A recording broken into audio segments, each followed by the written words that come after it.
पहला प्रश्न आपको दिया गया है, a number series given below has a missing number of z, मतलब हमारे पास एक जेड मिसिंग नंबर है और मुझे वो जेड कैलकुलेट करके देना है और जेड के साथ हमें कुछ सिंप्लीफिकेशन और करवाएगा जिसको हमें समझना है। तो देखिए पहले सीरीज को अपन देख लेते हैं, क्या लिखा हुआ है 15, 27, 45, 71, 107 और जेड लिखा हुआ है। तो पहले आप सीरीज को रिकॉग्नाइज करो।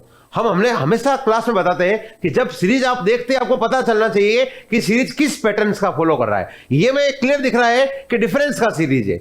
अगर ये डिफरेंस का सीरीज है तो आपको ये क्लियर हो रहा होगा, ये डिफरेंस आपके 12 का आ रहा है, ये आपके डिफरेंस 18 का आ रहा है, ये आपके डिफरेंस जो आ रहा है वो 26 का बन रहा है, ये डिफरेंस जो आ रहा है वो आपके 36 का आ रहा है। इसलिए अभी तक मुझे और क्लियर नहीं हुआ है, लेकिन ये पता चल गया है कि 12, 18, 26, 36 हम और डिफरेंस निकाले। अगर मैं और इसमें डिफरेंस निकालने की बात आपसे करूं तो क्या बनेगा, आप लोग देखिए ये डिफरेंस आपको दिख रहा है कितने का है, 6 का है, ये कितने का बोलो 8 का है, ये कितने का बोलो 10 का है। तो हमें लॉजिक मिल गया होगा कि 6 का है, 8 का है और 10 का है।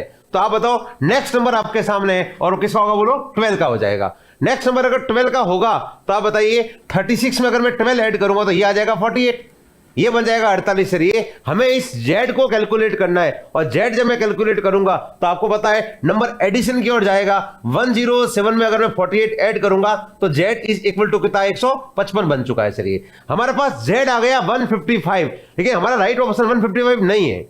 हमें इसको पूरा सॉल्व आउट करना पड़ेगा। जब मैं और आगे सॉल्व करूंगा तो मुझे एक्चुअल में ये एक लाइन और बोली जा रही है कि यहां पे एक वेरिएबल एक्स्ट्रा और दे दिया गया है, लिख के दिया गया है कि z माइनस 3y जो है ना वो आपके 65 के बराबर है।